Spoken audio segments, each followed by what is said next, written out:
بسم اللہ الرحمن الرحیم۔ السلام علیکم۔ کہانی ہب آفیشیل میں خوش آمدید۔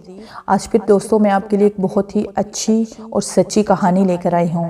نئے آنے والے دوستوں سے گزارش ہے کہ وہ میرا چینل کو سبسکرائب کریں اور بیل آئیکن کو پریس کریں۔ تو چلیں بڑھتے ہیں کہانی کی جانب۔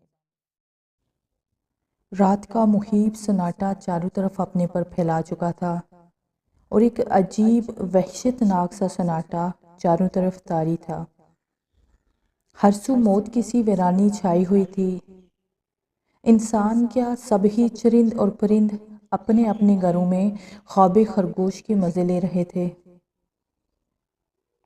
ماحول میں وحشت ناک چپسی طاری تھی، مگر کبھی کبھار بھینگروں اور دیگر حشرات کی آوازیں ماحول میں سنسنی سی پیدا کرنے کی ناکام کوششیں کرتی، مگر خاموشی کا جادو تھوڑی دیر بعد پھر حاوی ہو جاتا تھا۔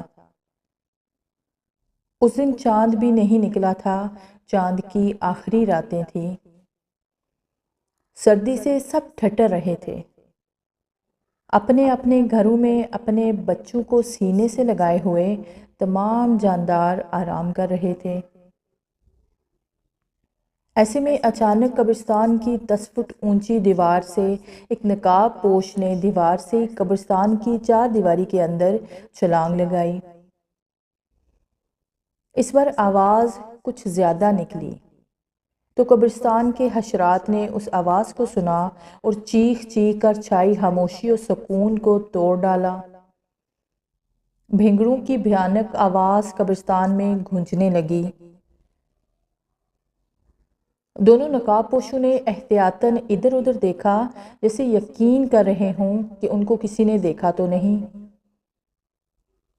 تھوڑی دیر تک اطمینان کر لینے کے بعد انہوں نے دیوار پر ہاتھ مارا تو ان کے ہاتھ میں ایک کدال آ گئی جو انہوں نے شاید نقب لگاتے وقت دیوار پر رکھی تھی۔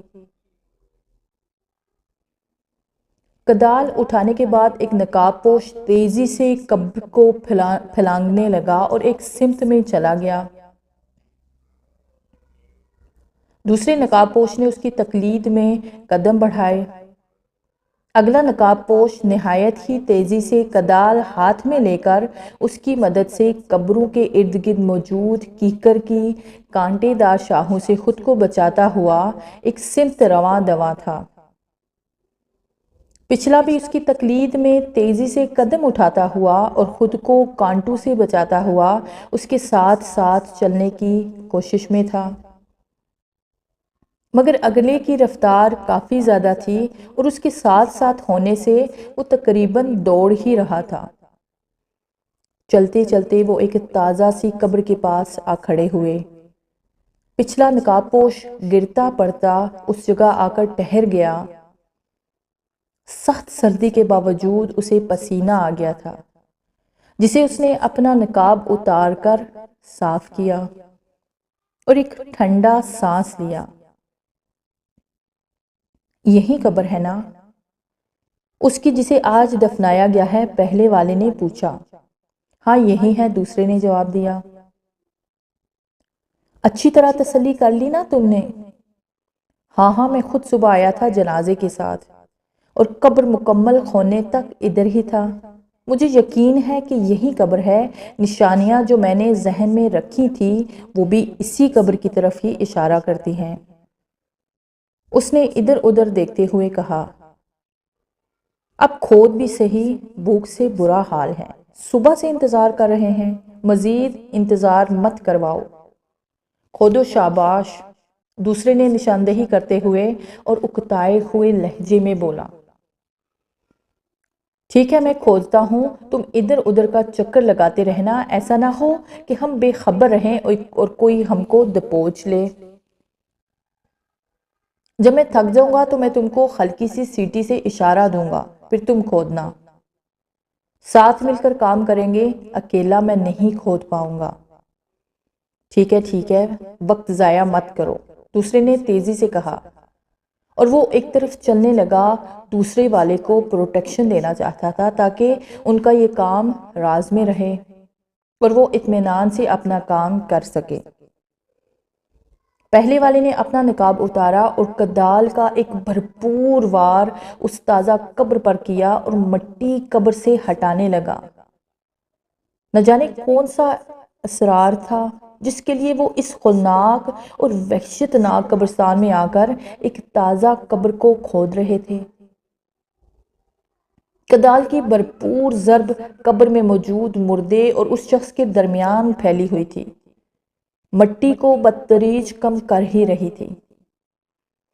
وہ بڑی تیزی سے ہاتھوں اور بازو کا استعمال کر رہا تھا، اس کے پسینے چھوٹ رہے تھے، سخت سردی میں اسے گرمی لگ رہی تھی۔ وہ نہایت ہی اطمینان سے اور تیزی سے قبر کھود رہا تھا۔ وہ جب تھک جاتا تو 2 منٹ تک ذرا ٹھہر جاتا، پھر دوبارہ سے اپنے کام میں مگن ہو جاتا۔ جب وہ قبر کو آدھے سے زیادہ کھود چکا تو اس کی ہمت جواب دے گئی۔ وہ کافی تھک گیا تھا۔ اس نے ہلکی سی آواز میں سیٹی نکالی، یعنی سیٹی بجائی، اور کدال ہاتھ میں پکڑے قبر سے باہر آ گیا۔ نقاب پوش نے دوسرے کو کوشن دیا تھا، اس لیے اب وہ اس کی کھدائی کرنے والا تھا اور پہلا اسے پروٹیکشن دینے والا تھا۔ سیٹی کی آواز سن کر وہ تیزی سے پہلے والے کی جانب آیا اور اس سے کدال لے کر وہ تیزی سے بقیہ کا کام کرنے لگا۔ پہلے والا ایک جگہ ہو کر بیٹھ گیا اور اپنا سانس درست کرنے لگا۔ ساتھ میں وہ احتیاط کے طور پر ایک تیرانہ سی نگاہ ارد گرد بھی ڈال لیتا تھا۔ سانس درست کرنے کے بعد وہ تیزی سے اٹھا قبر کا معائنہ کیا۔ قبر تختوں تک پہنچ چکی تھی۔ وہ احتیاط اور آرام سے اور ہاتھوں کی مدد سے تختوں کی مٹی دہاتوں میں قبر میں تختوں کی بجائے پانی پینے والے گھڑے قبر میں تختے یا سل کی جگہ پر رکھ جاتے تھے، اور اس قبر میں بھی گھڑے ہی تھے، یعنی گھڑوں کے ارد گرد سے مٹی صاف کر رہا تھا۔ یہ کام وہ خاصی تیزی سے کر رہا تھا۔ پھر اس نے کدال کا ایک ہلکا سا وار گڑے پر کیا، گڑا آرام سے تھڑ سی آواز پیدا کیے ٹوٹ گیا۔ اس نے نہایت ہی احتیاط سے گڑے کی کرچیوں کو اکٹھا کر کے ایک جگہ ڈال دیا اور بقایا گڑے میت سے اتارنے لگا۔ اس کام میں اسے چند منٹ لگے۔ میت کے اوپر سے تمام رکاوٹیں ہٹانے کے بعد اس نے ہلکی سی سیٹی بجائی۔ جو سیٹی سن کے اس کا دوسرا ساتھی آ گیا۔ ان دونوں نے احتیاط سے مردے کو قبر سے نکال کر قبر کے سرہانے کی جانب ڈال دیا، خود باہر آ گئے اور پھر تیزی سے انہوں نے قبر کی مٹی برابر کر دی۔ یہ کام انہوں نے اس صفائی سے کیا کہ کوئی بھی ثابت نہ کر سکتا تھا کہ قبر دوبارہ کھودی گئی ہے یا کوشش کی گئی ہے۔ حتیٰ کہ مردوں کو کھانے والا بچھو بھی بیچارہ دھوکے میں پڑ جاتا اور اس کی بھی ساری محنت ضائع ہو جاتی۔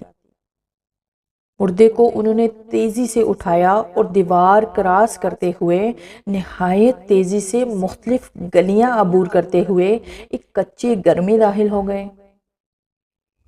4 دیواری کا دروازہ اچھی طرح بند کرنے کے بعد انہوں نے ایک کمرے میں لاش رکھ دی اور اس کا دروازہ بھی اچھی طرح سے بند کر دیا۔ اس سارے واقعے کی کسی کو بھی کانوں کان خبر نہ ہوئی کہ قبرستان میں کیا ہوا ہے۔ نہایت ہی چالاکی اور ہوشیاری سے سارا کام کیا گیا۔ مردے کو بوسیدہ سے کمرے میں ڈالنے کے بعد وہ دھڑام سے ایک ٹوٹی ہوئی چارپائی پر گرے اور اپنی تھکاوٹ دور کرنے لگے۔ تھوڑی دیر بعد ایک اٹھا، اس نے کمرے کے ایک صندوق سے جو حالات کی ستم ظریفی کی نظر ہو چکا تھا، وہاں سے اس نے چڑا نکالا اور ساتھ میں بڑا سا ایک ٹوکا بھی تھا جس پر خون کے جمے ہوئے نشانات تھے۔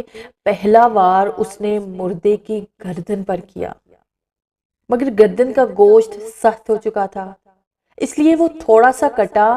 پے در پے واروں کے بعد آخرکار گردن کٹ گئی۔ گردن کے کٹنے سے کافی گاڑھا خون نکلا جو فرش پر تھوڑا سا گرا، اس کے بعد دوسرا نشانہ مردے کے بازو پر، جسے اس نے بھی کئی بار کیے۔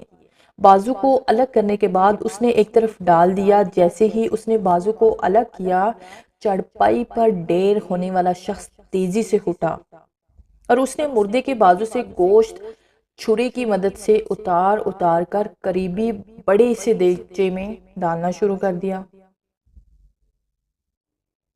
یہ کام وہ نہایت ہی تیزی سے کر رہا تھا۔ اتنے میں دوسرا بازو بھی کٹ گیا، تو اس نے اس بازو سے بھی گوشت اتار کر دیگچے میں منتقل کر دیا۔ پھر اس چھری کی مدد سے مردے کی گردن سے لے کر ناف تک چھری سے چیرا سا دیا۔ پھر اس نے اس لکیر یا چیرے کو کاٹنا شروع کر دیا، مطلب سینے کے پنجر کی ہڈیاں توڑنے لگا۔ چھری کی مدد سے کافی صبر آزما کام تھا، چھری سے ہڈیاں کاٹنا، مگر شاید وہ عادی تھا، اس لیے وہ کافی مہارت سے ہڈیاں کاٹتا گیا۔ دوسرا آدمی اس دوران دونوں ٹانگیں کاٹ کر اس سے گوشت اتار کر دیگچے میں ڈال چکا تھا۔ اس نے کئی ہڈیوں کو ٹوکے کی مدد سے کمر تک کاٹ دیا اور اندرونی اعضاء باہر نکالے، جن میں دل، گردے، پھیپھڑے وغیرہ۔ ان حصوں کو اس نے ایک کڑھائی میں ڈالا اور تقریباً 2 گھنٹے میں مردے کے جسم کا سارا گوشت کڑھائی میں ڈال چکے تھے۔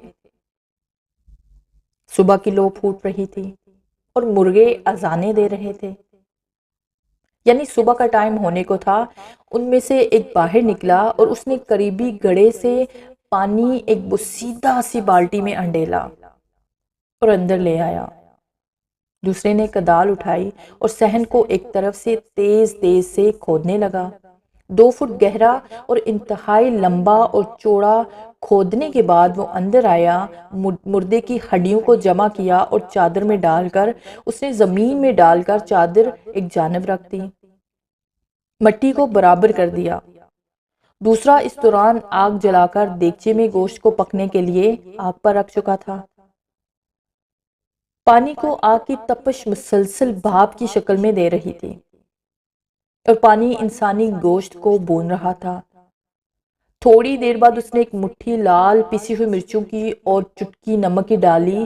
دیگچے میں تھوڑی دیر بعد تمام گوشت پک گیا تھا۔ اس نے وہ دیگچہ اتار لیا اور کٹے ہوئے اندرونی اعضاء کو ٹکڑوں کی شکل میں موجود کڑھائی میں اسی آگ پر رکھ دیا۔ خاصی مقدار اس میں ڈال کر آگ پر پکنے کے لیے رکھ دیا۔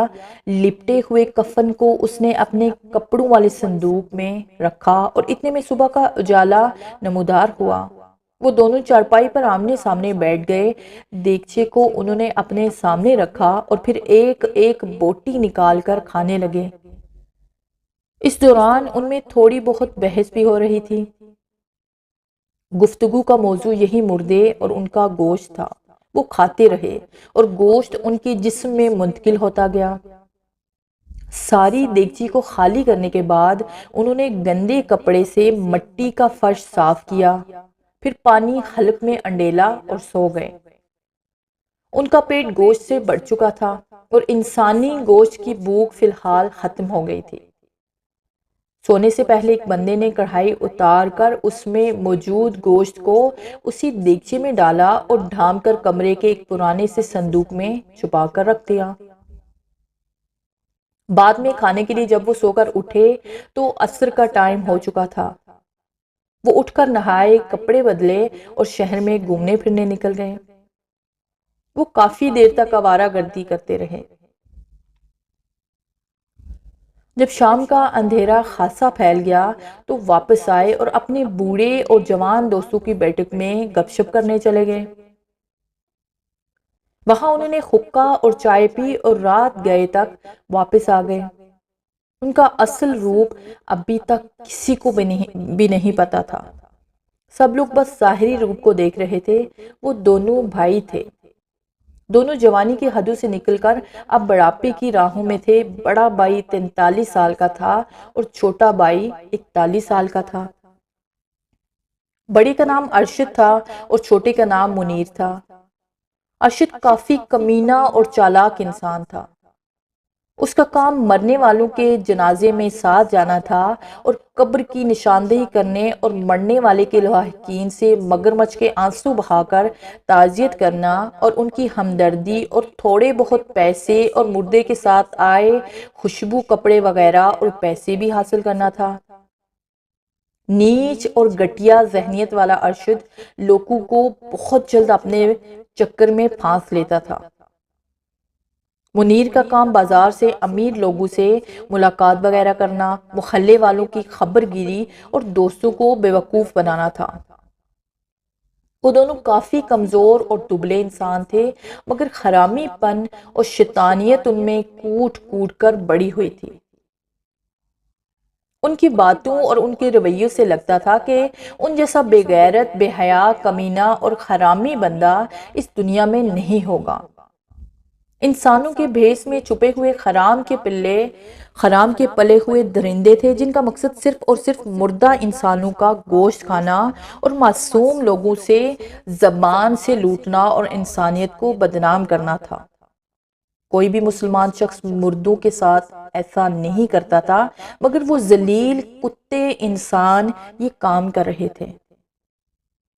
میں ڈیوٹی پر تھا۔ میری ڈیوٹی اکثر رات 12 بجے سے لے کر صبح 6 بجے تک لگواتا ہوں، کیونکہ اس دوران میں نہ تو لوگوں کا رش ہوتا ہے اور نہ ہی کوئی ٹینشن۔ شام کو میرے دوست نے مجھے فون پر کہا کہ یہاں کسی دن آؤ، میں نے تم کو ایک بابا جی سے ملوانا ہے، جن کے پاس ایک نہایت ہی حیران کن کہانی ہے۔ ہم نے وہ کہانی سنی ہے۔ توبہ یار، انسان کو درندے بنتے ہوئے انہوں نے دیکھا ہے۔ دوست کی باتیں سن کر میں کافی حیران ہوا۔ میں نے سوچا کہ اس کے گھر جا کر اس بارے میں پوچھ گچھ کروں گا۔ کچھ دن کے بعد چھٹی پر گیا، میں سیدھا دوست کے گھر چلا گیا اور ان سے تفصیلی بات کی۔ دوست نے کہا صبح میں تم کو بابا کے پاس لے چلوں گا، وہ تم کو وہ کہانی سنائیں گے جو ہم نے بھی سنی ہے۔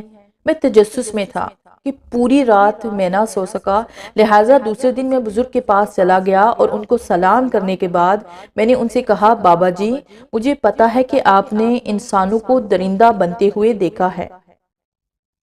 میری بات سن کر انہوں نے کہا ہاں ایسا ہی ہے، اور پھر میرے کہنے پر انہوں نے کہانی سنائی۔